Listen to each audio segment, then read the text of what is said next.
जय माता दी voice recording studio वैनी सोनभद्र।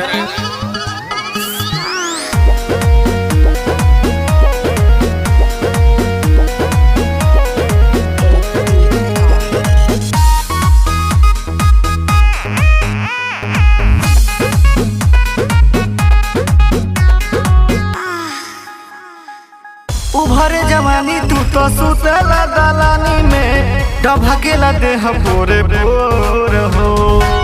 डभकेला देह पोरे पोर। ए जी सुना तानी छुओ बना राजा आग लग जाई पानी में घोला बना नहीं आके डोर हो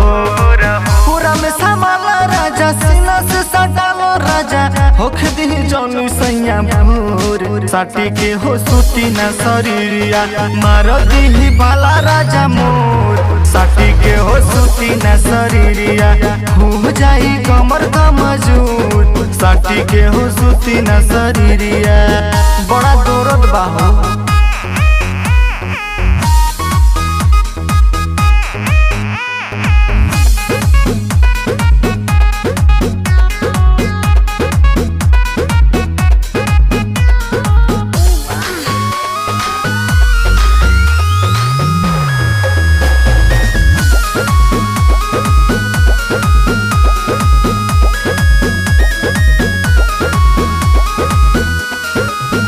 जनी कर तू बहाना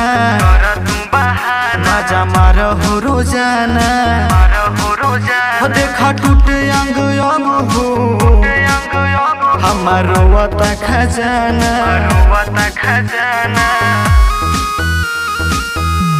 ए हो जनी कर तू बहाना मजा मार हो रोजाना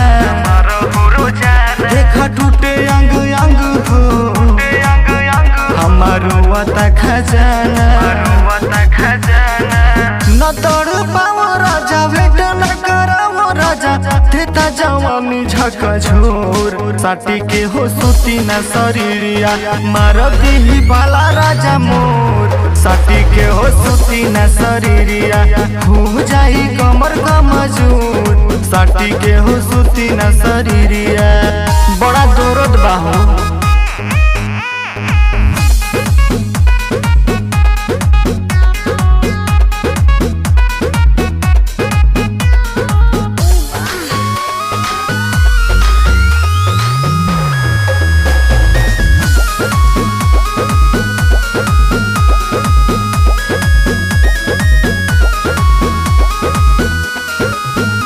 अमित बुझा हमर बतिया देखा धड़कता छतिया कैसन बाड़ो तू संघतिया